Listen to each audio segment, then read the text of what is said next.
All right. Welcome, everyone. Welcome to this webinar hosted by the 21st Century China Center. My name is Michael Davidson. I'm an assistant professor at the School of Global Policy and Strategy and the Mechanical and Aerospace Engineering Department here at UC San Diego. Really thanks for joining the discussion today.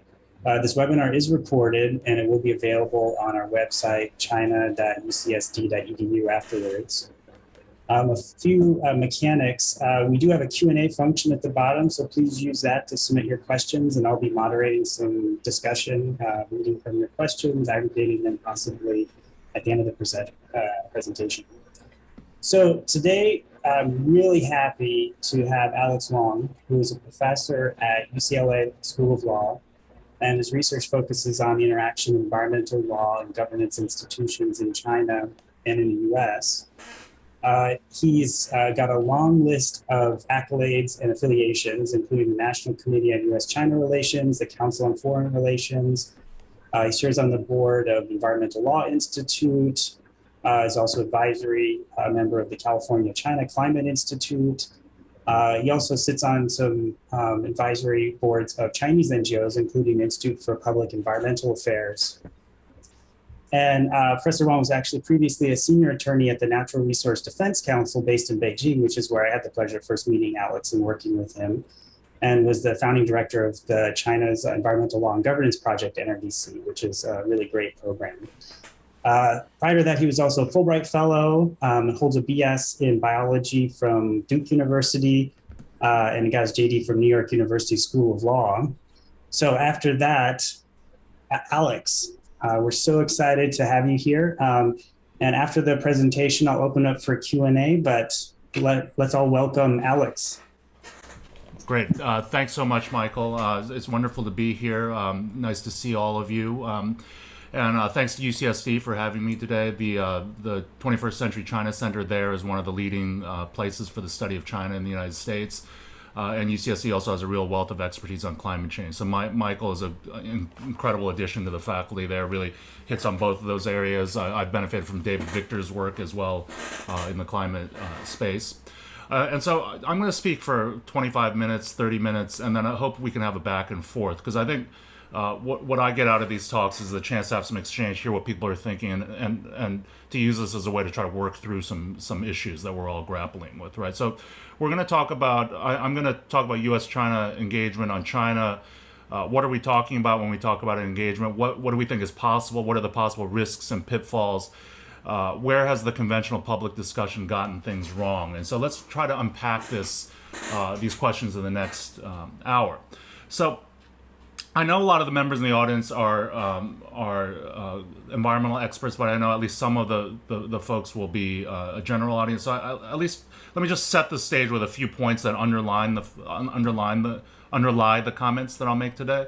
So we all know that we're at a point in climate debates where long-term climate change goals are focused on mid-century carbon neutrality, right? So much of the world, this means a 2050 carbon neutrality goal. China has a slightly more extended goal, to a 2060 carbon neutrality goal it announced last September. California has a slightly faster one, 2045 goal announced by Governor Brown by executive order. And this is, of course, all in the name of meeting the targets established under the international UN negotiations, trying to limit global warming well below 2 degrees, preferably below 1.5 degrees Celsius compared to pre-industrial levels. And we should just keep in mind, what does this look like in practice? What does, if we're talking about U.S. and China, what will have to be transformed to achieve these things? There have been a lot of studies coming out recently about modeling the pathways to carbon neutrality. The most recent one was this IEA study, the Net Zero by 2050 report, that's gotten a lot of attention. But all of these reports have the same components, right? We have to decarbonize the power sector rapidly. That's critical because we are relying on electrification for a lot of things in transportation, buildings. We need to decarbonize industry. We need to bolster sinks. And we need to decarbonize various things like shipping and aviation, where right now we don't have very good answers quite yet. So these are massive changes, but it is by no means forcing us all to live with tiny windows, as Donald Trump famously said last year in the debate with Joe Biden. but it's about finding less harmful ways to produce electricity, get transportation, produce goods, food, and the like, right? So I think that's a goal we can all get behind, given the risks of climate change at issue. And I'm personally interested in, and I think there needs to be a lot more work on the politics and law, sort of what are the politics of getting to the target, and what are the institutional dynamics and laws and policies that need to get us there. Because I think the modeling does a good job of setting an understanding of the pieces of the puzzle, but doesn't really answer the question of how do we get those pieces in place. Okay, so with that, on to the discussion of U.S. China climate change engagement. So we've all heard a lot about the need for climate cooperation and the question of whether this would be possible given current U.S. China tensions. And there's also the notion that climate, an orientation towards cooperating with China on climate would require the U.S. to in some way compromise on other important issues like trade or human rights and issues of that sort. But we also know that these days, really, the U.S.-China relationship is increasingly framed as one that is competitive or two countries in competition. So what do these dynamics mean for U.S. and China climate action? So I want to essentially talk about three things today. So the first, I want to talk about what do we mean when we talk about cooperation. I think most of the discussion has been very vague about what that means. It's sort of taken for granted that cooperation is necessary or good, but very often people don't really unpack what that means. So I think some of the things that people mean are not as important as people seem to suggest they are, but some aspects of cooperation are likely to continue and will be things that we'll need to grapple with in the coming decades. Second, I want to talk about the idea of competition as a framework for thinking about the relationship and highlight three ways in which competition can be constructive and actually push us toward greater climate action.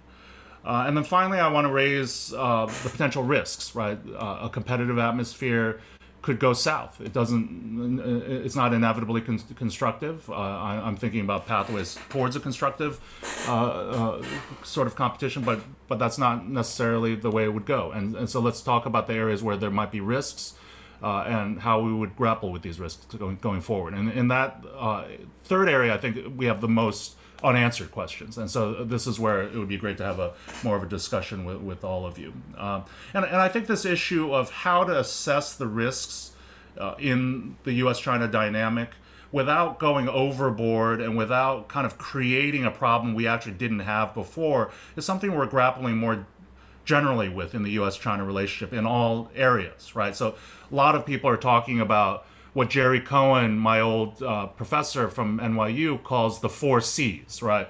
Do we cooperate, coordinate, compete, or in some instances try to compel China to do something? And what are the prospects in each of those areas? And to point out another example of that, Susan Shirk from UCSD was part of a report. I think it was done by Hoover, but out of Stanford on kind of China interference in the United States. And that report reflected kind of foreign interference in the U.S.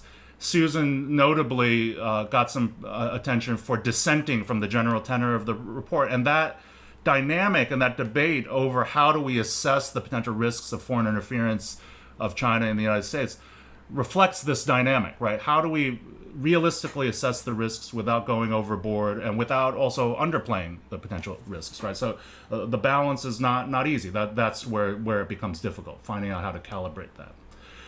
Okay, so let's talk about the first point, cooperation, right? So I think two kinds of cooperation have been part of the public discussion that I think are not as important as people make them out to be, and two kinds of cooperation which I think are important and are likely to continue, but they're not without potential risks, right? So in the area of things that I think are less important than the current public debate suggests are joint announcements, cooperation in the nature of joint announcements, and then cooperation in the sense of diplomatic agreement of some sort, right?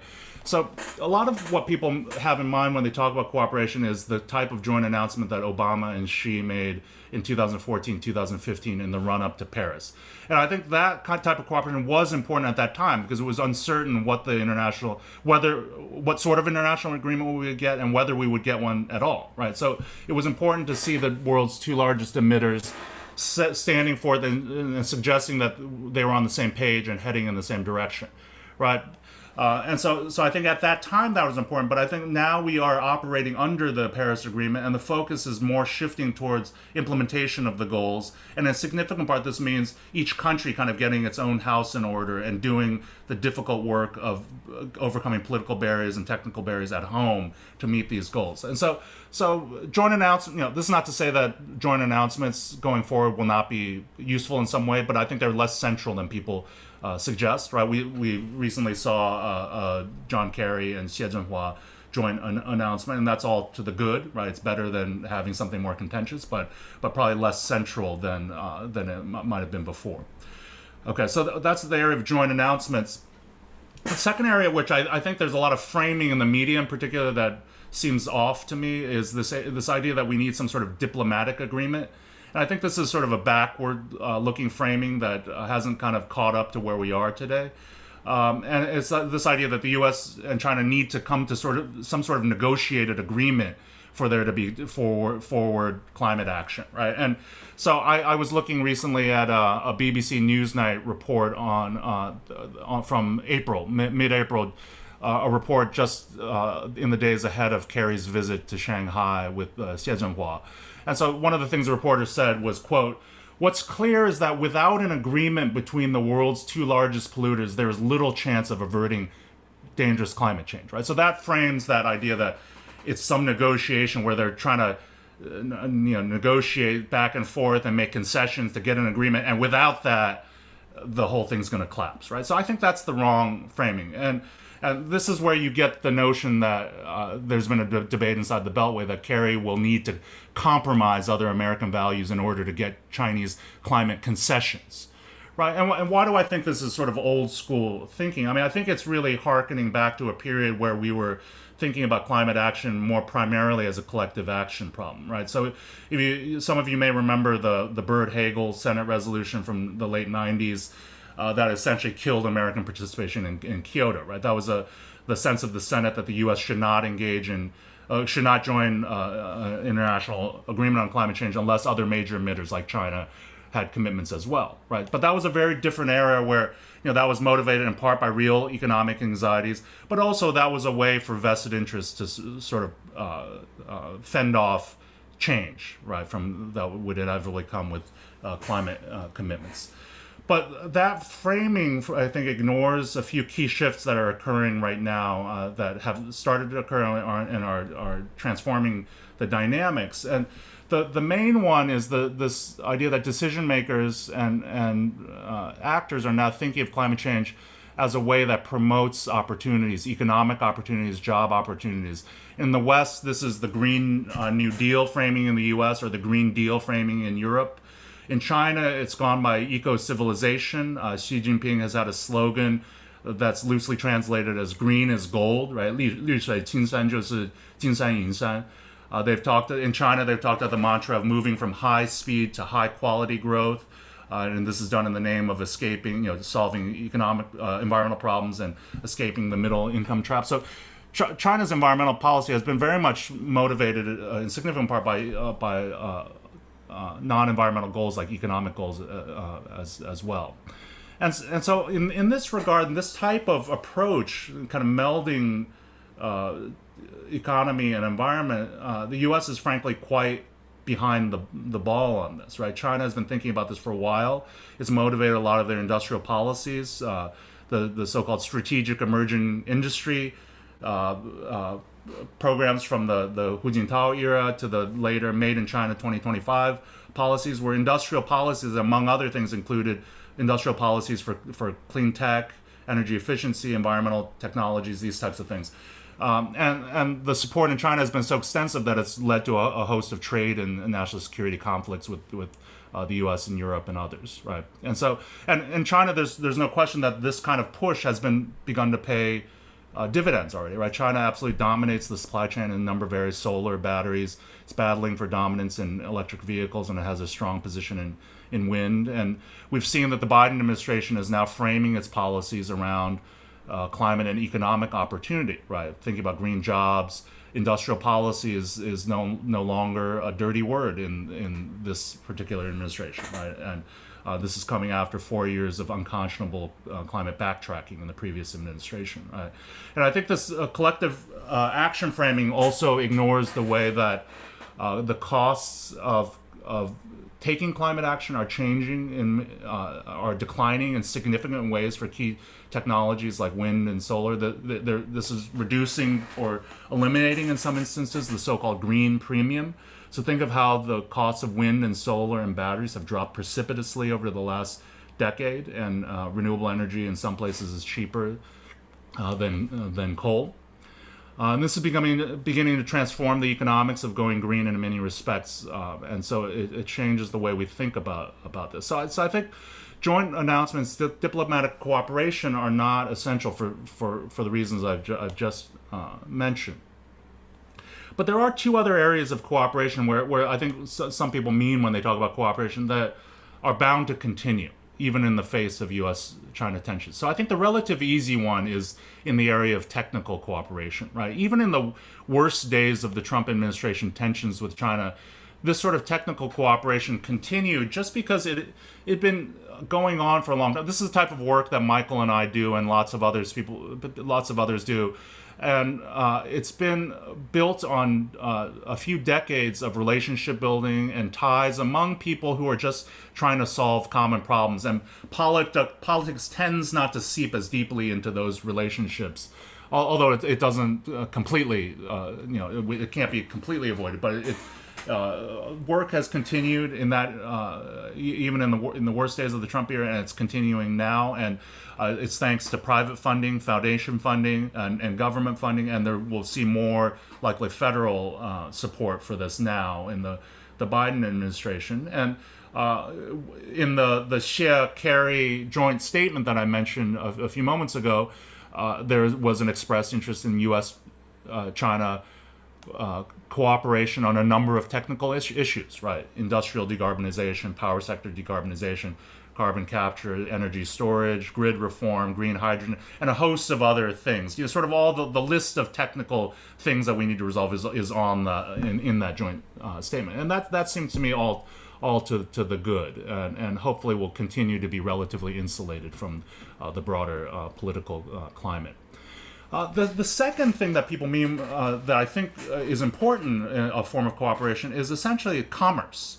Right, so I think Jonas Nam, our friend Jonas Nam, who's written some very good things about this, is primarily talking about the need to buy things from China. Right, so the fact of the matter is that China produces, because of their position as a manufacturer in the world, produces a lot of things we need for a grand transition. So solar, solar batteries, and so on and so forth. Right, so.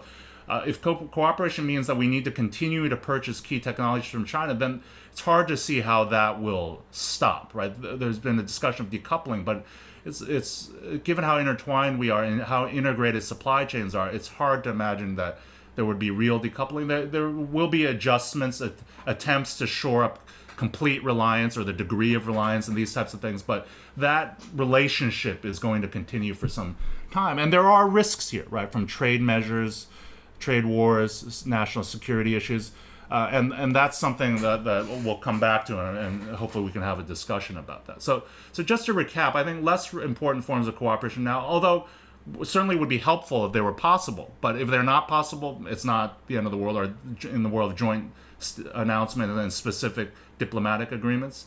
More important and likely to continue are technical cooperation and this idea of commerce and purchasing things from China that we need for the clean energy transition. All right.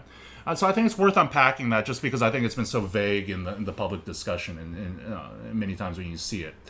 So onto this issue of competition. Right. So we know that these days everyone's framing the dynamic in terms of U.S.-China competition.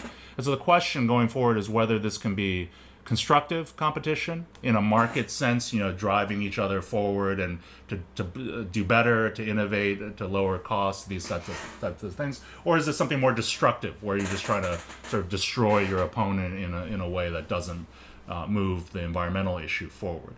So I argue in a forthcoming piece in a book called China Questions 2, I talk about the ways that competition could be constructive, and I highlight 3 aspects of that potential competition. So there economic competition, competition for allies, and competition over governance model or governance legitimacy. So just to unpack those 3 a little bit, I've already alluded to this first area of competition, economic competition.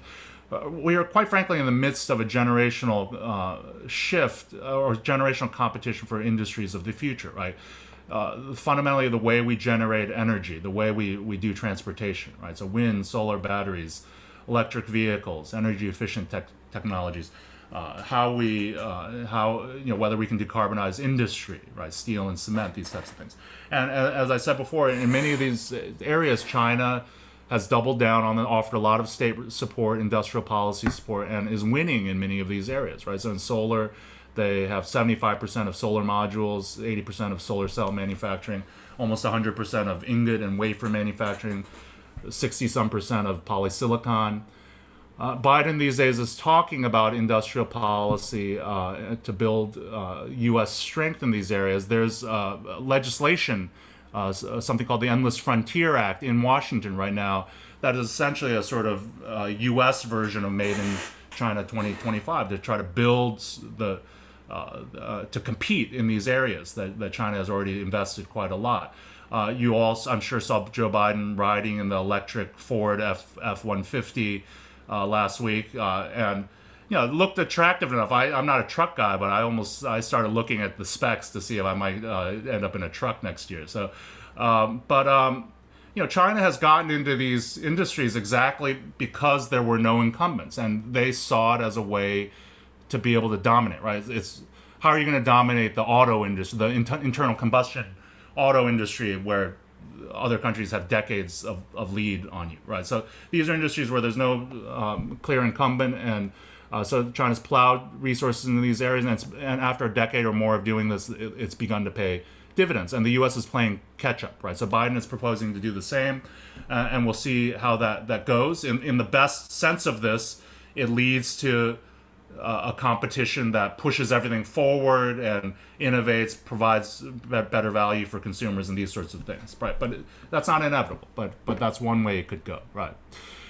The second area is competition for allies, right? What happens in all the other countries, right? As someone who studies U.S. and China, I acknowledge that my discussions tend to have a hegemonic kind of quality to them, because you sort of forget that there's so much of the rest of the world that doesn't have the size or the capabilities of these two kind of giants, and they have to live within the world that's sort of, these two large behemoths are stomping around and doing what they will, right? So what happens in the dynamics of other countries, essentially, right? And so there is clearly within the Biden administration, there's an attempt to come back to the idea of alliances as being important, right? Biden administration has announced a goal to double climate finance by 2024, international climate finance, and to triple adaptation finance by 2024. And China has clearly been aggressively in this game for a while with the Belt and Road, trying to build ties. It's been active in so-called vaccine diplomacy, trying to build ties. So how will this all play out? The constructive competition aspect of this is, you essentially have two suitors who then go to these countries and try to offer something more attractive to these countries, right? And so that could be all to the good, right? In my China and the International Legal Order class, I had a student from Chile this year, and she talked about how China was not viewed in the sort of Manichaean sense that it is in the U.S. and Europe, and was viewed as a provider of some things that Chile needed. And so, how would Chile view the U.S. coming and offering things that Chile might need? And so you can imagine the competition there, but it doesn't inevitably go in a green direction, right? China has not yet said it will not finance dirty, dirty power, dirty industry, and so does China respond to the criticism about funding dirty BRI, Belt and Road investment, or and go in a greener direction, and so then the U.S. and China compete on a green platform, or does China sort of end up becoming a dirty financier of last resort as other countries start to step out of coal finance and this sort of thing, right? On the U.S. side, there's a question: can the U.S. do this well, right? The U.S. certainly has a history in law and development aid of sometimes not doing this very well. There's a rich critique of this in the literature, academic literature. And so, can they do it better in a principled way, in a way that's not just about supporting U.S. interests, but also supports the interests of those countries it's engaging with? And so we'll see how this plays out. But hopefully the competition could play out in a productive way. And then the third aspect of competition is competition over governance model, right? I think a few years ago this was something that just academics thought about, but these days it's sort of risen very much to the surface of diplomatic speak, and sort of it's on everyone's lips, right? This idea of which model is the superior one, or is the China model at least as legitimate as any other model, right? So we saw this break into the open in the Anchorage, Alaska diplomatic meeting, right, between Yang Jiechi and Wang Yi and Tony Blinken and Jake Sullivan. With the Chinese side saying, look, America, the world doesn't think you're as great as you think they think you are, right? And Biden's talking about showing the world that democracy still works, these types of things, right? And China wants the world to think its model is certainly, at minimum, at least a legitimate alternative to democracy, liberal democracy. And even some people are making the case that it's a stronger model, right? I woke up early this morning to listen to a webinar in which some Chinese speakers were making exactly this point, that China's model is more suited to achieving rapid transformation to carbon neutrality, as opposed to the more fragmented and checks and balances oriented liberal democracies, right? And so how does this end up playing out in favor of climate action? So one way you could imagine it playing out in the Chinese context is, right now China is subject to a host of criticisms of things it's not doing, right? So to the extent, given its centralized and more top-down oriented model, it's not inconceivable that leaders could feel that a certain line of critique is sort of too damaging to Chinese reputation, and order sort of policy shifts or greater enforcement, these types of things. And so it's plausible. So would it lead to the stopping of financing of new coal plants within China, stopping dirty BRI, Belt and Road financing? It hasn't happened yet, but it's a plausible scenario going forward. And on the U.S. side, I had originally sort of thought of it as being less important on the U.S. side, but it's certainly become part of the political narrative of trying to justify a lot of the current new policies, as we need these things to compete with China. Certainly the Endless Frontier Act is justified in that way. A lot of climate policy is, it's talking about making democracy work and showing that we can do great things again. This sort of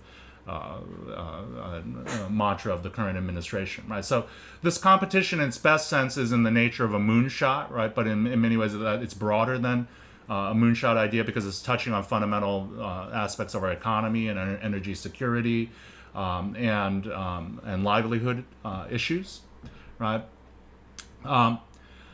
And so that's the competition aspect of things. And then finally, before we get to questions, I want to talk about potential risks, right? Because as I've said a few times already, there's no guarantee that competition will go in a constructive direction. So where are potential areas of risk, right? So one is in the area of trade disputes and national security policy, right? And this area, it's something I don't have a good answer for yet, but Michael and Davidson is actually leading a project to think about some of the potential risks in this area. I'll sort of preview that. That'll be forthcoming later this year. But it's the idea that can trade and security issues sort of implode or hinder climate action, right? So in the solar tariff area, that's arguably an area where it's already creating some friction, right? Solar modules in the U.S. are, I've seen a few different estimations, but one source said 45% more expensive than in the U.S. than in Europe or Australia. Another source said 70% more expensive than Europe and Japan. So in any event, it's leading to more expensive solar, and that will slow down deployment in the U.S., right? So can we reform trade policy and achieve our trade and economic goals without stymieing environmental goals, right? So people have been writing about this, right? My colleague Jim Salzman wrote something with Mark Wu, who's now in the administration, who was originally at Harvard. That, they talk about, among other things, can you channel tariff money towards some sort of rebate to sort of limit the cost increases, but to sort of fix the whatever imbalance was leading to the tariffs in the first place. So there are ways that people are proposing to deal with these things. And then the other issue is what is stopped in the name of national security, right?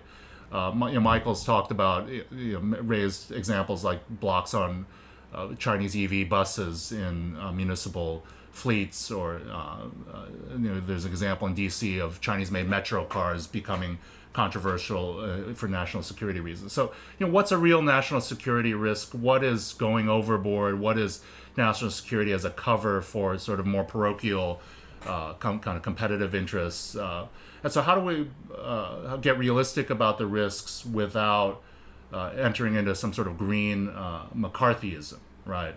And then on the Chinese side, will there be an appetite for using supply chain strength to harm or to sort of hinder the U.S., right? So limits on rare earth metals. There's been a lot of discussion on that for many years, affecting the solar or the battery supply chain, these types of things, right? So one commentator I saw referred to this as the new green OPEC.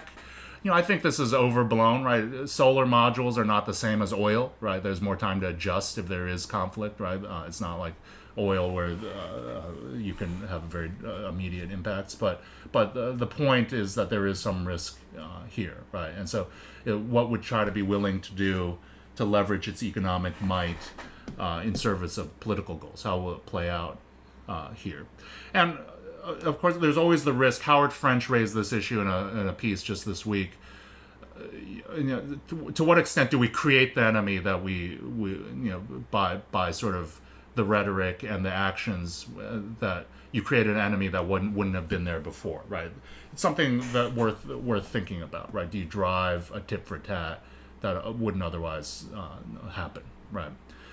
And then the final thing I want to talk about is the risk of climate backtracking, right, or insufficiency of climate ambition. And this is a risk from any of the major emitters, but it's a particular risk with China because it now accounts for a third of emissions, and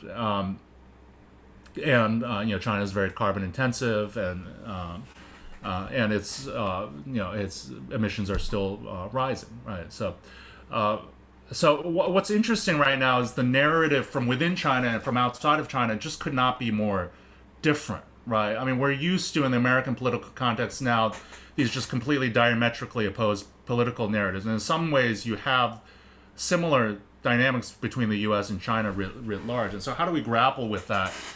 Does it just end up in recriminations of each side accusing the other of fake news, or do we somehow do some real research and get underneath the hood and understand what's really going on so we can make real policy decisions? So it's not just a sort of crossfire style yelling at each other, right? So, just to recap what China has promised to do, right? They promised that they've set for the 2060 carbon neutrality goal, and there are a few sub goals that have been announced since last September, right? An increased 25% non-fossil energy target by 2030, up from 20%. Wind and solar is supposed to triple, right? Installed capacity is supposed to go up to 1,200 gigawatts, up from about 400 gigawatts in 2019. And then last month at Biden's Leaders Climate Summit, Xi Jinping gave a speech in which he said, in the next 5-year plan, the current 5-year plan between now and 2025, China will, quote unquote, strictly control coal-fired power generation projects. So my read of that is that they will allow coal-fired power generation to increase, but it will be disfavored or controlled, right? So not completely comforting to observers, right? They will strictly limit increase in coal consumption, right? So coal consumption will still increase in the next 5 years, but will be moderated in some way. And then in the next 5-year period, 2025 to 2030, coal consumption will be phased down. Or the Chinese language I thought was more accurately translated as slowly reduce, which I actually sounds a little more modest than phase it down, which was the English translation of it. But this is all in the service of their already announced kind of peaking before 2030 goal, right? That would have to happen for them to meet the peaking emissions by 2030 goal, right? So these are the types of goals. And so what are the critiques of China, right? So critiques largely from Western observers has been that, well, look, China is still approving and building new coal-fired power plants. The action on new coal is largely China-driven. China hasn't vowed to eliminate financing of coal abroad or other dirty projects. The post-COVID recovery in China has been carbon intensive, right? There's been a lot of construction and steel and cement going up, and energy use has increased rapidly in the last 6 months of 2020, and emissions went up pretty quickly. And then there was also criticism that the 14th 5-year plan targets just announced in March, just 2 months ago, were somewhat incremental, right? There's no sort of blockbuster announcement in the 5-year plan announcements. It was just incremental pushing for more carbon intensity reductions and energy efficiency improvements.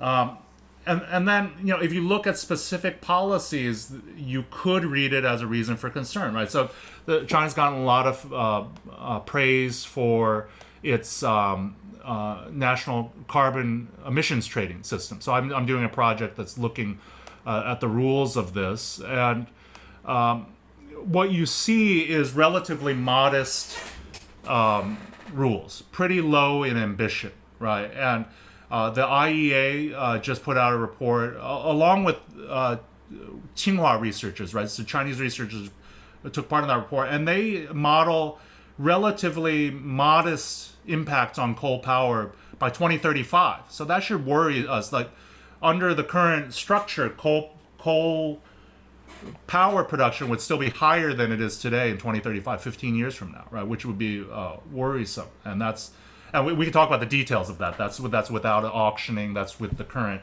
tradable performance standard structure and the benchmarks and these types of things. And so one way to read that is that it reflects, strong targets, a lot of talk, but not a lot of real action at the detail level. Another way to read it which is plausible reading, is that real change in China is not going to come from the market measures. That the emissions trading is going to play a relatively minor role, kind of making existing coal more efficient, but that the real change will come largely from administrative measures, command and control, mandated targets like requiring the grid to buy a certain amount of renewable energy, or standards, or top-down enforcement, these types of things, which China has just used a lot more of in recent years, right?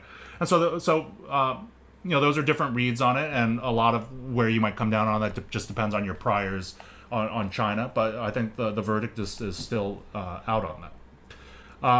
And the other related concern here is that the leading modeling on the Chinese side on China's path to carbon neutrality comes out of Tsinghua University, and they essentially model something that's in line with official pronouncements, which is a relative flat performance for the next 10 years until 2030, and then a deep drop from 2030 to 2060, which a lot of commentators have said, look, that's pretty worrisome, because China, first of all, could do more between now and 2030, and having everything turn on sort of unprecedented steep levels of decarbonization after 2030 seems worrisome and leaves no room for error, right? And so, but again, the Chinese response to that would be quite different, right? And so China would say, look, it's making, and a lot of this comes directly out of Xi Jinping's speeches, right? That China is committed to a carbon peak, and that what it's committing to do is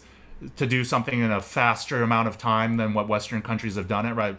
Western countries, they're framing it in terms of from carbon peak to carbon neutrality. Other countries are proposing to do it in 40 to 50 years, whereas China is proposing to do it in 30 years, from 2030 to 2060, right?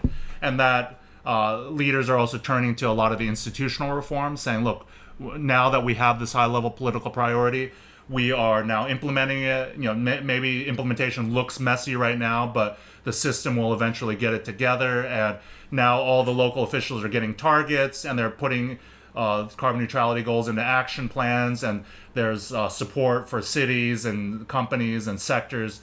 And so an example of that today or yesterday, I guess, in China, they had their first so-called leading small group meeting, right? Well, this is sort of high level, led by one of the Politburo Standing Committee members, one of the top 7 leaders in China, a meeting of their first so-called carbon peaking, carbon neutrality leading small group, right? It doesn't roll off the tongue, but it's meant to be a coordinating group that mobilizes the bureaucracy to meet these targets, right?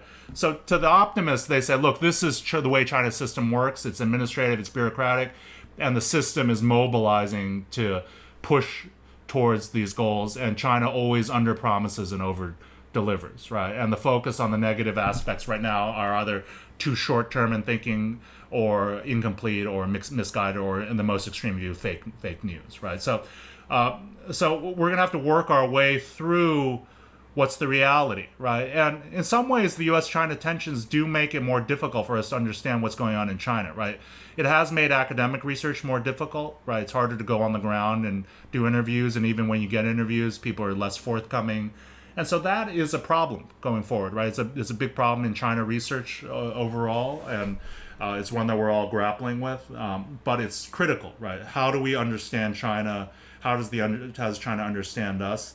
In a world where China's rise is inevitable and we're going to have to live in the world together, having that understanding of each other is really essential, and we're going to have to work through a lot of these tensions in the end. So I will stop there, and I look forward to your discussions and comments. Great, thanks, Alex. Really a lot of insights here. I'm going to try to keep track of them all when I think about all of these questions, and I think everyone's going to be really looking forward to reading your chapter summary of some of these issues. So we have some questions slowly trickling in. Just a reminder, please use the Q&A box. I don't have the ability to call on people, so please leave your questions in the Q&A. I'm going to take my prerogative to kind of probe you maybe a little bit further on this, I think, which is a really interesting insight in that the collective action problem associated with climate change is now changing. And so, for example, the US and China, might find it in their interest to engage in these emissions reducing activities for all these other reasons that you mentioned, and the green attributes of it may just be a welcome byproduct. So I guess if that's what it takes, if the collective action problem is being reduced, then it seems the key challenge is not necessarily to convince other countries to take action on climate change. It's to avoid putting up barriers that prevent countries from taking on these climate change, stronger climate change ambition. So if that's the new world we're moving into, and I'm not saying 100% we're in that world yet, but I definitely agree with you on the trends. What is the role that the U.S. and China are playing on that front? Are they playing positive or constructive or not constructive role, and how should they be thinking about this? Barriers. Yeah. So it's not just, so a couple of things, right? So we're not completely out of this idea of worrying about the other side being a free rider, right? I mean, there are worries about leakage and economic competitiveness that affect. If you look at the California cap and trade system, there's provisions that weaken regulation on industry because of worries about leakage to China in significant part, right? And so these things do matter in some sense, but the support for unilateral action on climate is growing because of the economic opportunities, but also because of the increasing salience of the environmental risk, right? You only have to look at the wildfires and the extreme storms. That motivates people to want to move, and the polls suggest that people are much more willing to support climate action in the U.S. Now. And so On your question of are there being barriers thrown up, or are the countries being helpful on this? I mean, probably the best example is the massive cost declines in solar, wind, and batteries, right, over the last 10 years or so. And that's arguably in significant part driven by China's industrial kind of support for those industries that lowered the cost, right? And that led to trade disputes because it was thought of as unfair competition. There were other factors as well, right? Countries like Germany's putting in a lot of support to deploy solar and these types of things. But China played a significant role, and that's part of their industrial policy, their economic goals. But it led to this sort of benefit in that it makes renewable energy much more viable, and in some sense, in some instances, superior to fossil fuels even on a cost basis, right? And so I think that's the type of thing that hopefully we'll see more of. Right now, in some areas like wind and solar, we have that dynamic, but there are lots of other areas where we still have a green premium, and we need to see costs come down. And then I think the big other area, which you and I need to talk more about, is do national security and kind of competitive dynamics lead to just throwing eggs at each other, right, in a way that's not productive, that symbolically feels good and it's tough talk and that kind of thing, but it ends up just kind of not really doing that much to resolve the underlying trade or economic dispute, and actually creating problems for consumers or hindering climate action. And so that issue, I think the risk of the sort of green McCarthyism is a real one, given the tenor of things, right? I mean, I had for the first time some friends who are very focused on human rights issues ask me the question, is it right that I should be engaging, to paraphrase, is it right that I should be engaging with China on climate, right? Does it lend legitimacy to an illegitimate regime? And that type of, I obviously don't feel that way, given that I work with Chinese counterparts on this, but that's in the air, and so that could lead to severing of relationships that for the most part are positive right now. Yeah, so I guess to piggyback on, we do have a question here from Paul Joy, who is interested in thinking about the state of the U.S. politics on decarbonization. So we've kind of, we have high levels of gridlock and trust, and it seems like in this country, politics is the main barrier. I'm curious to think, your thoughts on, well, certainly a lot of things have changed since 2020 on that front. Most notably, we have change in the government in Washington. But, broadly, how are these political issues in the U.S., maybe if I were to extend this question a little bit, how are these political issues in the U.S. reverberating in how China thinks about these questions and whether or not we can actually decarbonize collectively? Yeah, so I think the dynamic that Paul raises is part of the Chinese rhetoric, certainly in this competition of models, right? The suggestion is, look, the U.S. is coming back and acting as though the world was waiting for them to come save the world when, how quickly we forget, just a moment ago we had the Trump administration, and the U.S. is the main anti-climate nation. Why are we to think the U.S. is going to be able to sustain, it's great what's being done now, but why shouldn't we expect that it might just be totally different in less than 4 years, right? And in some ways, we cannot fully answer that question, right? The answer is us, right? How do we respond to this issue? How are voters? And the answer to that question depends on your view of American voters, right? So I tend to have some hope in where we'll go. I mean, even a realist view of this, right? I think the Biden framing of this in the U.S. context is the right one, because it's not framed as taking things away from people, right? It's framed as giving things to people. And the question is, can we convince enough people that they get something from this, right? That they get a job opportunity. The fact of the matter is lots of parts of the country are not doing well, right? The parts of the country that have been hollowed out by loss of manufacturing, these types of things. And part of the rise of Trump is part of that problem, right? And so, how do you give the entire country something? And if you can attach it to green jobs, even if people ideologically are opposed to it, I believe that people will be very realistic and be willing to sort of hop on board. And once they see the benefit in it, they will soften their opposition. And so who knows? Look, I live near Beverly Hills, where people have been protesting masks, and in a way that I think is just incredibly counterproductive. And going to elementary schools and telling kids not to wear masks. And so who knows, right? But I tend to think those are outliers, extreme outliers, and that most Americans are sensible. And once they see that there's something good for them, that so look, I think the Biden approach is the right one. Whether it will work, we don't entirely know, but it's I think we can get a good shot. And of course, there's what can you get through legislatures, but there's things you could do through procurement and executive orders and these types of things, and at the state level you can do a lot.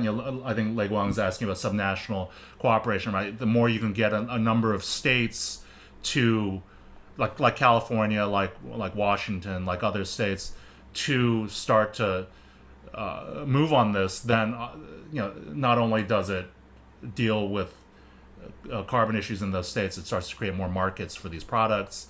And it helps to bolster the economic story on these on going green and these sorts of things. And so, I mean, whether this will work in the U.S. is obviously an enormous topic, and none of us really knows, right?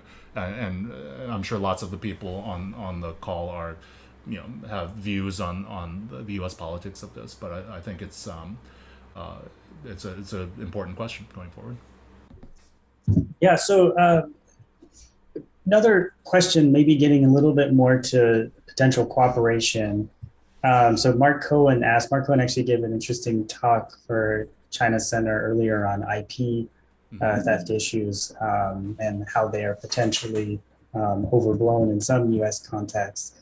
There was a concern about the collaborative R&D arrangements between China and the U.S. and most prominently, this was the CRC that was part of the U.S. China climate cooperative framework. So I guess, what do you think about this? Do you think there have been successes? And, he's asking, a scientific publication, joint patents, new products, or based on any other metrics, have there been good examples of collaborative research in US and China that we really have to strive to protect, given against all these other headwinds? Yeah, so that's a great question from Mark. I mean, I'll speak a little out of school on this, because my impression, I guess I haven't tended to put as much value on this area. It's true that right now, because of tensions, this is an area where it's much more difficult to do this type of. There's suspicion of Chinese researchers, and all of our universities have protocols about partnerships and these types of things, and so it's harder to do collaborations than before.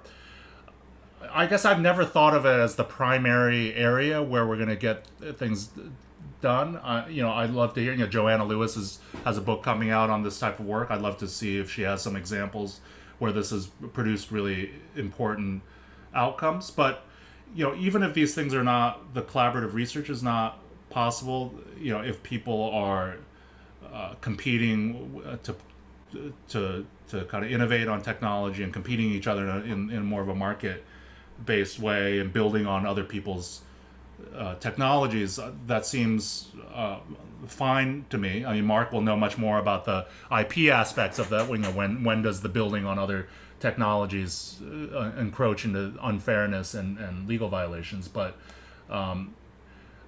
I guess my sense, my own feeling has been that the focus on those collaborations, it doesn't seem to be as central as some people make it out to be. But I'm happy to be proven wrong on that.